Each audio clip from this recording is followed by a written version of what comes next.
ಹೌದು, ಸೋಷಿಯಲ್ ಮೀಡಿಯಾದಲ್ಲಿ ನಿನ್ನ ಹೆಸರು ಏನಂತ ಇದೆ? ನಾನು ಯಾವ ಸೋಷಿಯಲ್ ಮೀಡಿಯಾ ನೆಟ್ವರ್ಕಲ್ಲೂ ಇಲ್ಲ. ವಾಟ್? ಯಾವ ಸೋಷಿಯಲ್ ಮೀಡಿಯಾ ನೆಟ್ವರ್ಕ್ ಅಲ್ಲೂ ಇಲ್ವಾ? But why?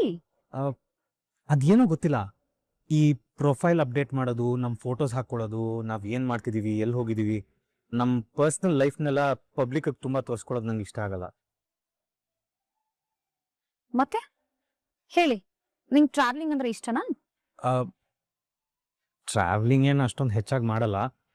ನನಗೆ ಮನೇಲಿರೋದಕ್ಕೆ ಇಷ್ಟ. ಮನೆಯವ್ರ ಜೊತೆ ಇರೋದು, ಅವ್ರ ಜೊತೆ ಮಾತಾಡೋದು, ನಗ್ನಗ್ತಾ ಅವ್ರ ಜೊತೆ ಟೈಮ್ ಸ್ಪೆಂಡ್ ಮಾಡೋದು ನಂಗೆ ತುಂಬಾ ಇಷ್ಟ. ಅಷ್ಟ್ರ ಮೇಲೂ ನನ್ಗೆ ಏನಾದ್ರೂ ಹೊರಗಡೆ ಹೋಗ್ಬೇಕು ಅನ್ಸಿದ್ರೆ ಅಪ್ಪಂಗೆ ಕೇಳ್ತೀನಿ.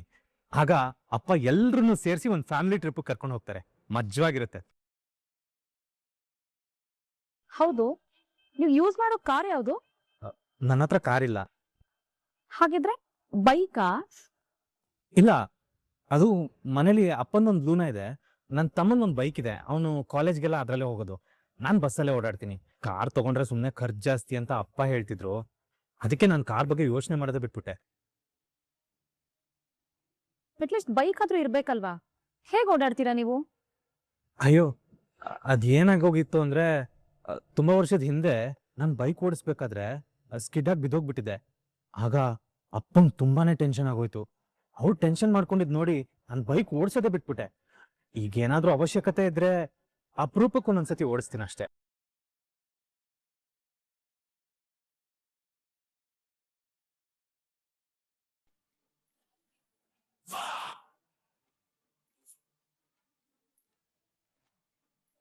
ನೀವು ನಿಮ್ಮಪ್ಪ ಹೇಳ್ದಂಗೆ ಎಲ್ಲ ಮಾಡೋದಾ? ಹೌದು, ನಮ್ಮಪ್ಪ ನಮ್ಮನ್ನ ತುಂಬಾ ಚೆನ್ನಾಗಿ ಬೆಳೆಸಿದ್ದಾರೆ. ನಾವ್ ಎಷ್ಟು ದೊಡ್ಡವರಾದ್ರೂ ಅವ್ರ ದೃಷ್ಟಿಲಿ ನಾವಿನ್ನೂ ಸಣ್ಣ ಮಕ್ಳೇ. ನಮ್ ಬೇಕು ಬೇಡಗಳನ್ನೆಲ್ಲ ಕೇಳ್ತಾರೆ. ನಮ್ಗೇನ್ ಅವಶ್ಯಕತೆ ಇದೆಯೋ ಅದನ್ನೆಲ್ಲ ಕೊಡಿಸ್ತಾರೆ. ನಮ್ಮಪ್ಪ ಅಂದ್ರೆ ನನಗ್ ಪ್ರಾಣ. ಓಕೆ, ಮದ್ವೆ ಆದ್ಮೇಲೆ ಏನ್ ಪ್ಲಾನ್ಸ್ ನಿಮ್ದು? ಪ್ಲಾನ್ಸಾ? ಅಂದ್ರೆ ಐ ಮೀನ್, ನೀವ್ ಲೈಫ್ ಲಾಂಗ್ ನಿಮ್ ಅಪ್ಪನ ಜೊತೆನೆ ಇರ್ಬೇಕು ಅಂತ ಅನ್ಕೊಂಡಿದಿರೋ ಅಥವಾ ಹೆಂಡತಿ ಜೊತೆ ಇರ್ಬೇಕು ಅಂತ ಅನ್ಕೊಂಡಿದಿರೋ? ಅಪ್ಪ, ಅಮ್ಮ, ಹೆಂಡತಿ, ಕುಟುಂಬ ಎಲ್ಲರ ಜೊತೆ ಇರ್ಬೇಕು ಅನ್ಕೊಂಡಿದ್ದೀನಿ.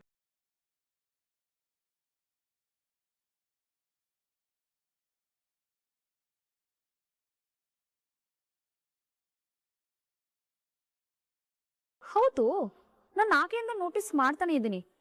ಏನಕ್ಕೆ ಪದೇ ಪದೇ ಆಚೆ ನೋಡ್ತಾ ಇದ್ದೀರಾ? ನಿಮ್ಗೆ ಗೊತ್ತಿರೋ ಯಾರಾದ್ರೂ ಆಚೆ ಬಂದಿದಾರಾ? ಅದು ನಮ್ಮ ಮನೆಯವ್ರು ಎಲ್ಲರೂ ಬಂದಿದ್ದಾರೆ.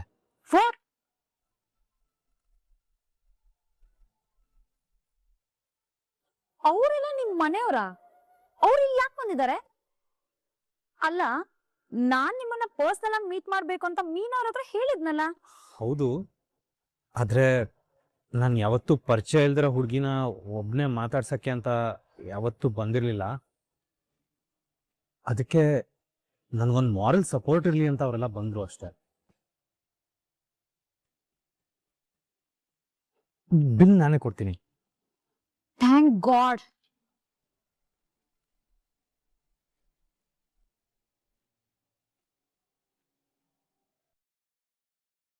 ಮೀನಾ, ಮಗ, ಆ ಹುಡುಗಿ ಕೋಪ ಮಾಡ್ಕೊಂಡು ಹೋದಂಗಿತ್ತು. ಏನಾಗಿರ್ಬೋದು? ನನಗೂ ಅದೇ ಗೊತ್ತಿಲ್ಲ ಮಾವ.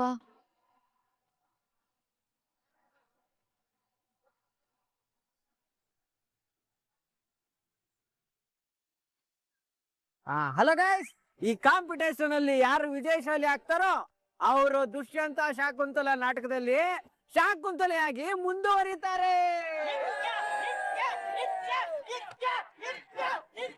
ಪ್ಲೀಸ್ ನಿತ್ಯ, ಹೆಂಗಾದ್ರೂ ಮಾಡಿ ಈ ಕಾಂಪಿಟೇಷನ್ ನೀನೇ ವಿನ್ ಆಗ್ಬಿಡು.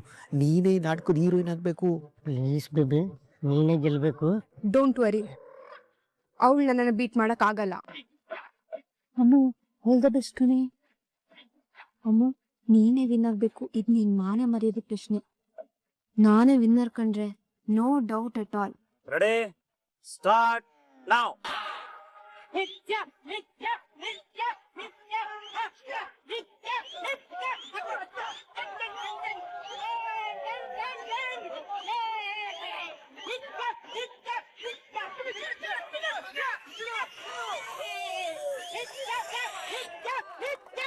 ಏನ್ ಸುಸ್ತಾಗ್ಬಿಟ್ಯಾ? ಹಂಗಾರೆ ನಾನೇ ವಿನ್ನರು. ಹೆಲೋ, ನಾನೇನ್ ಸುಸ್ತಾಗಿಲ್ಲ, ಜಸ್ಟ್ ಬ್ರೇಕ್ ತಗೊಂಡಿದ್ದೀನಿ ಅಷ್ಟೇ. ಆಕ್ಚುಲಿ ನಾನು ಇಲ್ಲಿ ತನಕ 27 ಗೋಲ್ಗಪ್ಪ ತಿಂದಿದ್ದೀನಿ. ನೀನ್ ಜಸ್ಟ್ 22 ಗೋಲ್ಗಪ್ಪ ತಿಂದಿದ್ಯಾ ಅಷ್ಟೇ. ಹಲೋ, ಯಾರ ಹತ್ರ ಹೇಳ್ತಿದ್ದೆ ಕತೆನಾ? ನನ್ ಲೆಕ್ಕನ ನಾನು ಕರೆಕ್ಟ್ ಆಗಿ ಇಟ್ಕೊಂಡಿದ್ದೀನಿ. ಇಲ್ಲಿವರೆಗೂ ನಾನು 27 ತಿಂದಿದ್ದೀನಿ. ಹೌದು, ನೀ ತಿಂದಿದ್ ನಾನು ಎಣಿಸಿದೀನಿ. ಅಮೂಲ್ಯ ತಿಂದಿದ್ 27, ನೀನ್ ತಿನ್ನೋದ್ 22. ಇಲ್ಲ ಇಲ್ಲ ಇಲ್ಲ, ನಿತ್ಯನೇ ಜಾಸ್ತಿ, ಅಮೂಲ್ಯನೇ ಕಮ್ಮಿ. ಇಲ್ಲ, ಇದು ಮೋಸ, ನಾನು ಒಪ್ಪಲ್ಲ. ನೋಡಿ ಸರ್. ಎಲ್ಲೂ ಜಗಳನಾ? ಸರ್, ಇವಳು ಸುಳ್ಳು ಹೇಳ್ತಿದ್ದಾಳೆ. ಸರ್, ನಾನು ಅವಾಗಿಂದ ಇವಳ ನೋಡ್ಕೊಂಡು ತಿಂತಾ ಇದ್ದೀನಿ. ಬರೀ 22 ತಿಂದು ಇವಾಗ 27 ಅಂತಿದ್ದಾಳೆ. ಇಲ್ಲ, ನೀನ್ ಸುಳ್ಳು ಹೇಳ್ತಿರೋದು. ನೋಡಿ ಸರ್, ಎಷ್ಟು ಮೋಸ ಅಂತ. ನಾನ್ ಇದನ್ನ ಒಪ್ಪಲ್ಲ. ಇದು ಮೋಸ ಅಂದ್ರೆ ಮೋಸ ಅಷ್ಟೇ. ನಾನ್ ತಿನ್ನಲ್ಲ ಅಷ್ಟೇ. ಅಂದ್ರೆ ನೀನ್ ಆಟ ನಿಲ್ಸ್ತೀಯಾ? ಸೋಲ್ ಒಪ್ಕೊಳ್ತೀಯಾ? ಹಾ, ಬಂದ್ಬಿಡು. ನಾನ್ ಯಾಕೆ ಸೋಲ್ ಒಪ್ಕೊಳ್ಳಿ? ನಾನ್ ಕರೆಕ್ಟ್ ಆಗಿ ಆಟ ಆಡ್ತಿರೋದು.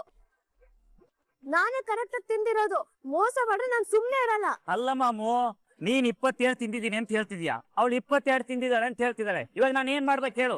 ಸರ್, ಇವ್ಳು ಹೇಳೋ ಪ್ರಕಾರ ನಾನ್ ತಿಂದಿದ್ದೆಲ್ಲ ಸುಳ್ಳು ಅಂತ ಆದ್ರೆ ನಾನ್ ಇಲ್ಲಿವರೆಗೂ ತಿಂದಿರೋದೆಲ್ಲ ಬಜಾ ಸರ್. ಹೊಸ್ದಾಗ್ ಸ್ಟಾರ್ಟ್ ಮಾಡೋಣ ಸರ್, ಫಸ್ಟ್ ಇಂದ. ಏನು ಫಸ್ಟ್ ಇಂದನಾ? ನೋ ಸರ್, ನನ್ ಕೈಯಿಂದ ಸಾಧ್ಯನೇ ಇಲ್ಲ. ಹಾಗಿದ್ರೆ ಸೋತೆ ಅಂತ ಒಪ್ಕೋ. ಇಲ್ಲ ಅಂದ್ರೆ ಫಸ್ಟ್ ಇಂದ ಕಾಂಪಿಟೇಷನ್ ಸ್ಟಾರ್ಟ್ ಮಾಡೋಣ ಬಾ. ಮತ್ತೆ ತಿನ್ನಕ್ ಸಾಧ್ಯನೇ ಇಲ್ಲ. ನಾ ಸೋತೆ. ನಾನೇ ವಿನ್ನರ್, ನಾನೇ ಹೀರೋಯಿನ್, ನಾನೇ ಶಕುಂತಲೆ.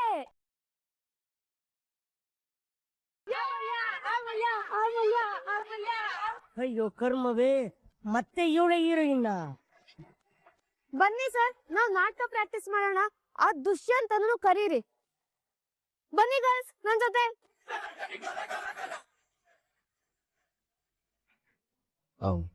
ಮೇಡಮ್, ನನಗೆ ಸ್ವಂತ ಮನೆ ಇದೆ, ಅಂಗಡಿನೂ ಸ್ವಂತನೇ, ಆ ಜಾಗನೂ ಸ್ವಂತನೇ. ಜೊತೆಗೆ ನಾನು ಮಕ್ಕಳಿಗೆ ಒಂದಷ್ಟು ದುಡ್ಡನ್ನ ಡೆಪಾಸಿಟ್ ಅಂತ ಇಟ್ಟಿದ್ದೀನಿ. ಮತ್ತೆ ನಾಳೆ ಬರೋ ಸೊಸೆಗೆ ಮಂಗಳಸೂತ್ರಕ್ಕೆ, ಒಡವೆ ವಸ್ತುಗೆ ಅಂತ ಒಂದು ಸ್ವಲ್ಪ ಹಣ ಕೂಡಿಟ್ಟಿದ್ದೀನಿ. ಎಲ್ಲದಕ್ಕಿಂತ ಹೆಚ್ಚಾಗಿ ನಾನು ನನ್ನ ಕೊನೆ ಉಸಿರಿರೋ ತನಕ ನನ್ನ ಮಕ್ಕಳು ಭವಿಷ್ಯಕ್ಕೋಸ್ಕರ ದುಡಿತಾನೆ ಇರ್ತೀನಿ ಮೇಡಮ್.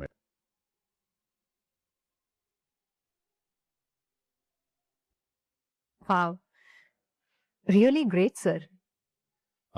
ಮೇಡಮ್, ಇನ್ನೊಂದು ವಿಷಯ ಹೇಳಕ್ ಮರ್ತೆ. ನಮ್ಮ ಮನೆಗೆ ಬರೋ ಹುಡುಗಿ ಕೂಡು ಕುಟುಂಬದಿಂದ ಬಂದಿದ್ರೆ ತುಂಬಾ ಒಳ್ಳೇದು ಮೇಡಮ್. ಯಾಕೆ ಅಂದ್ರೆ ಅವಳಿಗೆ ಈ ಕೂಡು ಕುಟುಂಬದ ಮೌಲ್ಯಗಳು ಗೊತ್ತಿರುತ್ತೆ. ನಾಳೆ ಅವಳು ನಮ್ಮ ಮನೆಗೆ ಬಂದಾಗ ಮನೆ ತುಂಬಾ ಜನ ನೋಡಿ ಅವಳಿಗೆ ಬೇಜಾರಾಗಲ್ಲ. ಮನೆ ಒಡಿಬೇಕು ಅನ್ನೋ ಯಾವ ಯೋಚನೆನೂ ಅವಳಿಗೆ ಇರೋದಿಲ್ಲ. ಮನೇಲಿ ಏನೇ ಸಮಸ್ಯೆ ಬಂದರೂ ಅದನ್ನ ತೂಗಿಸ್ಕೊಂಡು ಹೋಗೋ ಮನಸ್ಥಿತಿ ಇರುತ್ತೆ. ನಂದಕುಮಾರ್ ಅವರೇ, ನಿಮ್ಮ ನಿರೀಕ್ಷೆಗೆ ತಕ್ಕನಾಗಿರುವಂತ ಹುಡುಗಿ ಆದಷ್ಟು ಬೇಗ ನಿಮ್ ಕುಟುಂಬಕ್ಕೆ ಸಿಗ್ಲಿ ಅಂತ ನಾನು ಆ ದೇವ್ರಲ್ಲಿ ಕೇಳ್ಕೊಳ್ತೀನಿ. ಇಲ್ಲೇ ಕೂತಿರಿ. ನಿಮ್ಮ ಕುಟುಂಬಕ್ಕೆ ಸರಿ ಹೊಂದುವಂತ ಸಂಬಂಧ ಯಾವ್ದಾದ್ರು ಸಿಕ್ಕಿದ್ರೆ ನಾವು ನಿಮ್ಗೆ ತಕ್ಷಣ ಇನ್ಫಾರ್ಮ್ ಮಾಡ್ತೀವಿ, ಸರಿನಾ? ನಿಮಗೂ ನಿಮ್ ಕುಟುಂಬದವ್ರಿಗೂ ಶುಭವಾಗ್ಲಿ. ಧನ್ಯವಾದ. ಎಸ್, ಈಗ ವೇದಿಕೆ ಮೇಲೆ ಸ್ವಾಗತಿಸೋಣ ಟೋಕನ್ ನಂಬರ್ 14 ಪರಮೇಶ್ವರ್ ಕುಟುಂಬದವ್ರನ್ನ. ನಮ್ಮನೆ ಕಣೆ.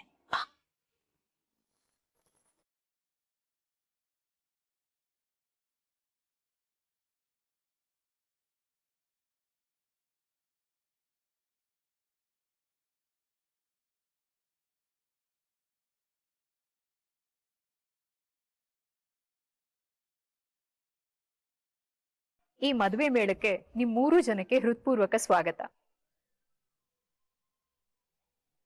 ಹೇಳಿ, ನಿಮಗೆ ಯಾವ ತರ ಹುಡುಗ ಬೇಕು? ಅದಕ್ಕಿಂತ ಮೊದಲು ನಿಮ್ ಪರಿಚಯ ಮಾಡ್ಕೊಳ್ಳಿ. ಮಾತಾಡು ಮಗಳೇ. ಮಗಳೇ, ಮಾತಾಡು ಮಗಳೇ. ಅದು ನಾನು ಪ್ರಿಯಾ ಅಂತ.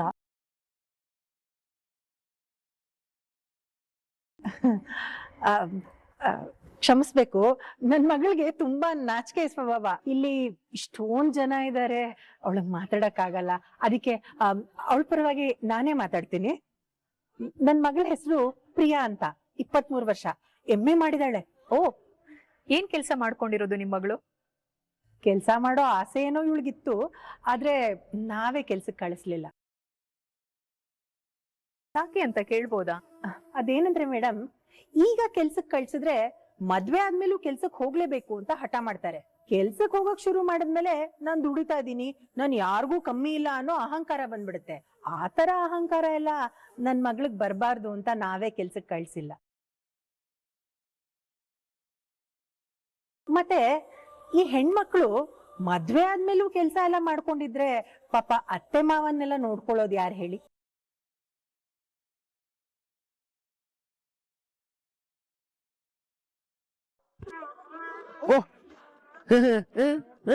ಅಲ್ವಾ ಮಗ, ಆಗ್ಲಿಂದ ಕರೀತಾ ಇದ್ದೀನಿ, ಯಾಕೋ ಮಾತಾಡ್ತಾ ಇಲ್ಲ?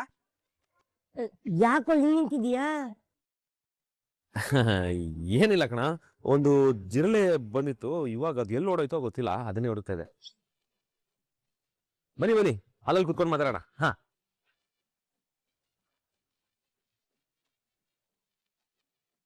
ಕೂತ್ಕೊಳ್ಳಿ. ಏನ್ ವಲ್ಲಭ, ಮನೇಲಿ ಯಾರು ಕಾಣಿಸ್ತಾ ಇಲ್ಲ? ಯಾರು ಇಲ್ಲ ಕಣ್ರೋ, ಎಲ್ಲ ಆಚೆಗೆ ಹೋಗಿದ್ದಾರೆ. ಸರಿ, ನೀವೇನು ಸಡನ್ ಆಗಿ ಬಂದ್ಬಿಟ್ಟಿದ್ದೀರಾ ಮನೆಗೆ? ಅವಾಗ್ಲೇ ಕ್ಲಿನಿಕ್ ಅಲ್ಲಿ ನೀನೇ ಹೇಳ್ದಲ್ವ ಮನೆ ಹತ್ರ ಬನ್ನಿ ಸಿಗ್ತೀನಿ ಅಂತ. ಅದಾ, ನಾನೇನು ಫ್ಲೋ ಅಲ್ಲಿ ಹೇಳ್ದೆ, ಅದಕ್ಕೆ ಬಂದ್ಬಿಡದಾ? ಏನೋ ಮಗ, ಮನೆಗ್ ಬಂದವ್ರಿಗೆ ಹಿಂಗ ಕೇಳ್ತಾರೆ. ಅಲ್ಲ, ಪ್ರತಿ ಸಲ ಮನೆಗ್ ಬಂದಾಗ್ಲೂ ಕೂಡ ಅಪ್ಪ ಹೊರಗಡೆ ಹೋಗೋರೆ, ಒಳ್ಳೆ ಸಿನಿಮಾ ನೋಡೋಣ ಅಂತಿದ್ದೆ.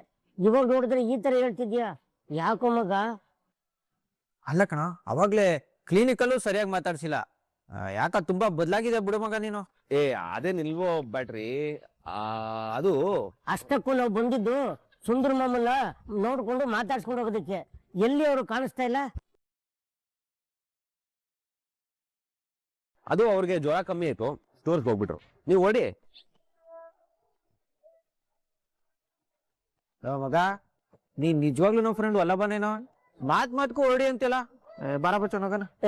ಇರೋ ಮಗ, ಮಗ ವಲ್ಲಭ, ಬೆಳಿಗ್ಗೆಯಿಂದ ಏನೂ ತಿಂದಿಲ್ಲ, ತುಂಬಾ ಹೊಟ್ಟೆ ಹಸಿತಿದೆ ಕಣೋ. ಮನೆ ತನಕ ಬಂದಿದ್ದೀವಿ, ತಿನ್ನೋದಕ್ಕೆ ಏನಾದ್ರು ಕೊಡೋ. ಬೆಳಿಗ್ಗೆ ತಿಂಡಿನೂ ಮಾಡಿಲ್ಲ ಕಣೋ. ಏನ್ರು ತಿನ್ನೋದು ಕೊಡ್ಲಿ, ಮನೇಲಿ ಬೇರೆ ಯಾರು ಇಲ್ಲ. ಇರಿ, ಅಡಿಗೆ ಮನೇಲಿ ಏನಿದೆ ನೋಡ್ಕೊಂಡ್ ಬರ್ತೀನಿ.